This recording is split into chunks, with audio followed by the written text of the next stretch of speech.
প্রথমে যে ফর্মুলাটি আছে সেটি হচ্ছে সাম। সাম করার জন্য আমাদের প্রথমে কল করতে হবে ইকুয়াল সাইনকে, ইকুয়াল সাম ব্র্যাকেট ওপেন, এই যে first cell is to last cell bracket close enter. এখানে আমরা সবগুলা সেলই যোগ করছি। এরকম যদি হয় যে আমরা সবগুলা সেল যোগ করব না, এখান থেকে বেছে বেছে কয়েকটা সেল যোগ করব, তখন কিভাবে যোগ করব দেখেন, ইকুয়াল, এখন আমরা যে যে সেলগুলোকে যোগ করব সেই সেলগুলোকে আমরা সিলেক্ট করে দেব। 10, আমি মাঝখানে প্লাস চিহ্ন দিয়ে দিচ্ছি শুধু, 15 প্লাস 15। দেখেন এই তিনটা সেল আমি যোগ করব, তিনটা সেল লিখে আমি এন্টার দিলাম। এরপরে হচ্ছে এভারেজ। যদি আমরা এই সংখ্যাগুলোর এভারেজ মান বের করতে চাই, তাহলে এখানে আমাদের ইকুয়াল এভারেজ লিখতে হবে, AVERAGE। এভারেজ লেখার পরে first cell is to last cell আমরা এখান থেকে শেষ পর্যন্ত টেনে দিলাম, দিয়ে ব্র্যাকেট ক্লোজ করে ইন্টার। দেখেন এইটা হচ্ছে 14.5 হচ্ছে এই মানগুলোর এভারেজ মান। এরপরের ফর্মুলাটি হচ্ছে সাম ইফ। দেখেন এটা খুবই গুরুত্বপূর্ণ একটি ফর্মুলা এক্সেলে। সাম ইফ এর কাজ হচ্ছে, এখানে যে নামগুলো আছে এই নামগুলো থেকে আপনি নির্দিষ্ট যে কোনো একজনের সেলস আপনি বের করবেন। নির্দিষ্ট একজনের সেলস বের করার জন্য আমাদের এখানে সাম ইফ ফর্মুলাটি ব্যবহার করতে হবে। আমি এখানে ইকুয়াল সাইনকে কল করলাম, লিখলাম সাম ইফ ব্র্যাকেট ওপেন। এখন এখানে রেঞ্জ চাচ্ছে, দেখেন যে এখানে সাম ইফ এর পরে রেঞ্জ চাচ্ছে। যেহেতু আমি এখানে নেম থেকে বের করবো, এই জন্য আমরা রেঞ্জ হিসাবে এখানে নামের সেলগুলো আমরা সিলেক্ট করলাম। এরপরে কমা, এরপরে বলতেছে ক্রাইটেরিয়া। আমি যেহেতু এখানে নেম নামে একটা সেল রাখছি, এখানে আমি এই সেলে যার নাম লিখবো তার সেলসটা এখান থেকে বের হবে, এই জন্য আমি ক্রাইটেরিয়া হিসাবে এই সেলটাকে সিলেক্ট করলাম। আবার কমা, এখন হচ্ছে সাম রেঞ্জ। সাম রেঞ্জ হিসাবে আমি এই পাশের সেলগুলোকে সিলেক্ট করে দিলাম, ব্র্যাকেট ক্লোজ ইন্টার। দেখেন এখানে 0 আসছে, কারণ হচ্ছে এই পাশে আমি এখনো কোনো নাম লিখি নাই বা ক্রাইটেরিয়া হিসাবে কোনো কিছু লিখি নাই। আমি যদি এখন এখানে সিফাত লিখি, সিফাত লেখার সঙ্গে সঙ্গে এখানে দেখেন 1632 সেলসটা চলে আসছে। দেখেন কোথায় সিফাত, সিফাত 1632। এই পাশে আমি যার নাম লিখে দিব, অরই সেলসটা এখানে চলে আসবে। আমি যদি এখন সিফাতের জায়গায় মাসুদ লিখি, মাসুদ লেখার পর দেখেন এই পাশে 3000, এই যে মাসুদের 3000। এখন আপনাকে এই সেলগুলো থেকে ম্যাক্সিমাম নাম্বারটা বের করা প্রয়োজন, বা ম্যাক্সিমাম নাম্বারটা আপনাকে বের করতে বললো কেউ, তখন আপনি সেটা কিভাবে বের করবেন, ইকুয়াল, এখানে ম্যাক্স কথাটা লিখতে হবে MAX, লেখার পরে ব্র্যাকেট ওপেন। ব্র্যাকেট ওপেন করার পর যেহেতু আমরা এই কয়েকটা সেল থেকে সর্বোচ্চ সংখ্যা বের করব, সেহেতু আমরা এই কয়েকটা সেলকে আমরা এখান থেকে সিলেক্ট করে দেব, করার পরে ব্র্যাকেট ক্লোজ ইন্টার। দেখেন এখান থেকে ম্যাক্সিমাম নাম্বার হচ্ছে 3600, এই যে 3600 হচ্ছে এখান থেকে ম্যাক্সিমাম নাম্বার। আপনারা একইভাবে মিনিমাম নাম্বারটা বের করতে পারবেন। জাস্ট খালি ম্যাক্সিমামের জায়গায়, জাস্ট খালি ম্যাক্সের জায়গায় মিন কথাটা লিখতে হবে, MIN bracket open, first cell is to last cell bracket close inter.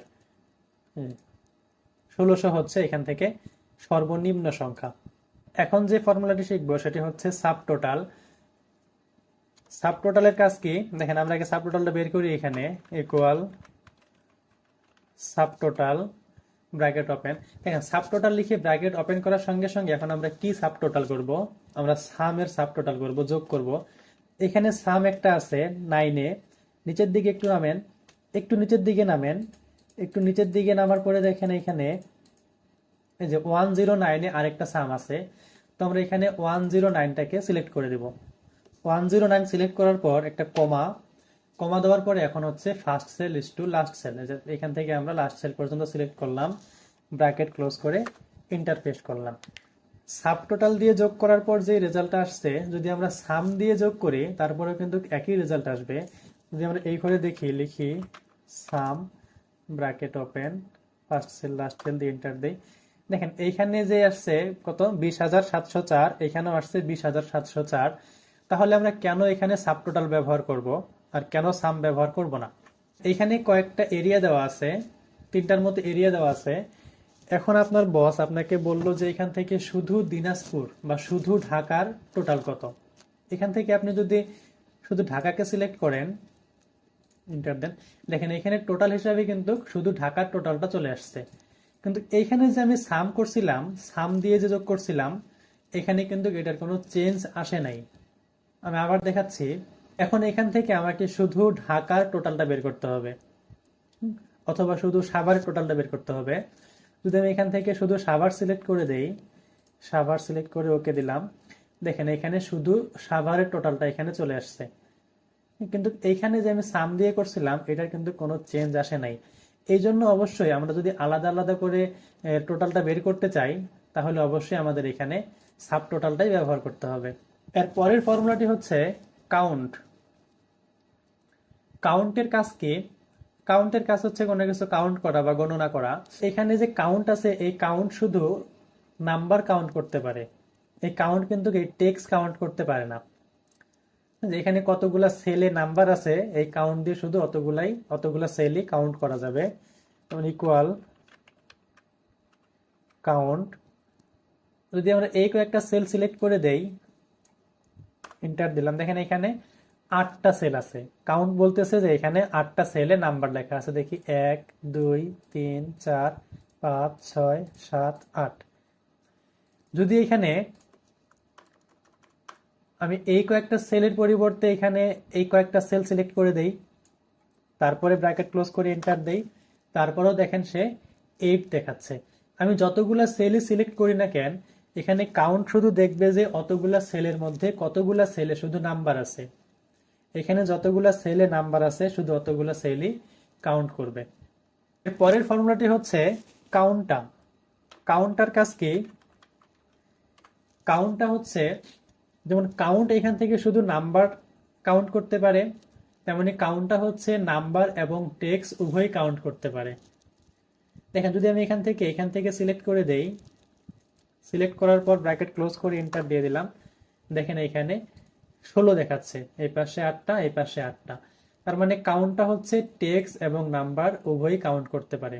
যদি আমি মাঝখানে কোনো সেল ব্ল্যাঙ্ক রাখি, এখানে 10 12, এখানে আমি একটা সেল ফাঁকা রেখে এখানে আমি কিছু লিখে দিলাম, হাই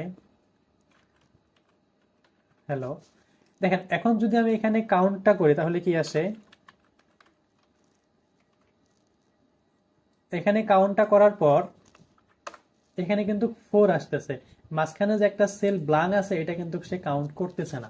এখানে সে শুধু কতগুলা সেলে লেখা আছে, কি লেখা থাকে থাক, সেটা বড় কথা না। টেক্সট থাকতে পারে, নাম্বার থাকতে পারে, হ্যাঁ, সেটা কিছু না কিছু একটা লেখা থাকলেই সে কাউন্ট করবে। তবে ব্ল্যাঙ্ক সেলটা সেই ক্ষেত্রে কাউন্ট করবে না।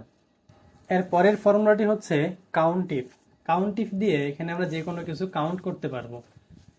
যেমন ধরেন এখানে আমি প্রেজেন্ট এবং অ্যাবসেন্ট কাউন্ট করব। যদি আমি প্রথমে প্রেজেন্ট কাউন্ট করি, প্রেজেন্ট বলতে এখানে পি দেয়া আছে, যদি আমি এখানে পি কাউন্ট করি যে কতগুলো পি আছে, তাহলে আমরা কাউন্টিফ ব্যবহার করব। প্রথমে ইকুয়াল কাউন্টিফ, কাউন্টিফ লেখার পরে এখানে রেঞ্জ বলতেছে যে আমি যে রেঞ্জ বলতে আমি যা কাউন্ট করব তা হচ্ছে কতটুকু রেঞ্জের মধ্যে আছে। আমি এখান থেকে রেঞ্জ হিসাবে এতটুকু দিয়ে দিলাম। রেঞ্জ দেওয়ার পরে কমা, এখন বলতেছে ক্রাইটেরিয়া, আমি কি কাউন্ট করব ওইটা এখানে লিখে দিতে হবে। এখানে ক্রাইটেরিয়া লেখার জন্য আমাকে প্রথমে ব্যবহার করতে হবে ইনভার্টেড কমা। ইনভার্টেড কমা দেওয়ার পরে আমি এখানে পি কাউন্ট করবো, আমি এখানে পি লিখে দিলাম। পি লেখার পরে ইনভার্টেড কমা ক্লোজ করে দিলাম, দেওয়ার পরে ব্র্যাকেট ক্লোজ। আমি যেহেতু এখান থেকে পি কে কাউন্ট করব, তাই এখানে ইনভার্টেড কমার ভিতরে আমি পিটা লিখে দিলাম, এন্টার। দেখেন এখানে 13, তার মানে এখানে প্রেজেন্ট হচ্ছে 13 দিন। একইভাবে আমরা এখানে অ্যাবসেন্ট বের করতে পারবো। কিভাবে? ইকুয়াল কাউন্টিফ। কাউন্টিফ দেওয়ার পরে রেঞ্জ হিসাবে আমরা দিলাম এতটুকু, রেঞ্জ দিয়ে দিলাম, কমা, ক্রাইটেরিয়া হিসাবে আমরা এখন এখানে অ্যাবসেন্টের এ দিব, ইনভার্টেড কমা এ, inverted comma close, bracket close, enter. দেখেন এখানে অ্যাবসেন্ট হচ্ছে, দেখেন এখানে অ্যাবসেন্ট হচ্ছে 2 দিন, 1 দিন 2 দিন। এবারে যে ফর্মুলাটি আমরা শিখব সেটি হচ্ছে ইফ ফর্মুলা। ইফ হচ্ছে একটি লজিক্যাল ফর্মুলা। এখানে আপনাকে বলা হলো যাদের সেলস 2000 টাকার ওপরে তাদের পারফরমেন্স গুড, এবং যাদের সেলস 2000 টাকার নিচে তাদের পারফরমেন্স ব্যাড। এটা আপনি এখন কিভাবে বের করবেন? এটা বের করার জন্য আপনাকে যেই ফর্মুলাটি ব্যবহার করতে হবে সেটি হচ্ছে if formula. Equal if, bracket open, এই সেলটাতে যদি 2000 টাকার নিচে বা 2000 টাকার উপরে থাকে তাহলে তার পারফরমেন্স হবে গুড ব্যাড। এই জন্য আমরা এই সেলটাকে সিলেক্ট করলাম, করার পরে লেস দেন 2000 লিখে দিলাম, কমা। এখন এই সেলটা যদি 2000 টাকার নিচে হয় তাহলে এর পারফরমেন্স হবে ইনভার্টেড কমা দিয়ে bad, inverted comma close. Otherwise performance হবে good, bracket close, bracket close করে দিয়ে এন্টার। দেখেন এখানে 2000 টাকার উপরে যেহেতু আছে সেহেতু এখানে পারফরমেন্স হিসাবে গুড আসছে। এখন আমরা এখান থেকে জাস্ট খালি কপি পেস্ট করে দেই। দেখেন এইখানে একটা ব্যাট, এইখানে একটা ব্যাট, কারণ হচ্ছে এদের সেলস হচ্ছে 2000 টাকার নিচে। এখন দেখেন কেউ যদি কোনো মাসে 2000 টাকার কম সেল করে, আবার যেমন মুন্না এখানে আছে 3600 গুড, এখানে যদি সে 1400 টাকা সেল করে, দেখেন তার পারফরমেন্স অটোমেটিক ব্যাড হয়ে গেল। এখন যে ফর্মুলাটি শিখবো সেটি হচ্ছে র্যাঙ্ক ফর্মুলা। র্যাঙ্কের কাজ হচ্ছে কি, এখানে যে নাম্বারগুলো আছে এই নাম্বারগুলোকে যদি আমরা র্যাঙ্ক হিসাবে করতে চাই, যে কে প্রথমে কে শেষে, বা 1 2 3 সিরিয়াল করতে চাই, তাহলে আমাদের এখান থেকে র্যাঙ্ক ফর্মুলাটি প্রয়োজন পড়বে। ইকুয়াল সাইনকে কল করলাম, র্যাঙ্ক লিখলাম। র্যাঙ্ক লেখার পরে দেখেন এখানে নাম্বার চাচ্ছে। নাম্বার কোনটা?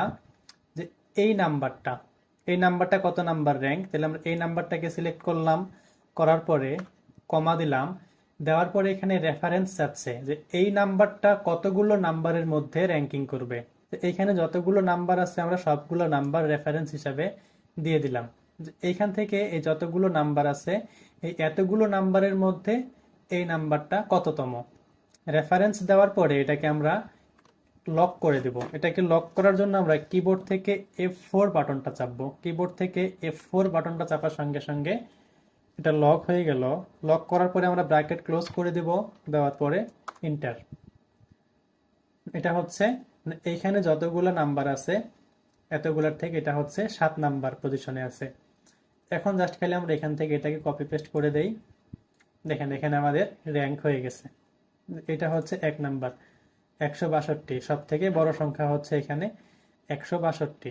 তো আজকে এই পর্যন্তই ছিল। Thank you.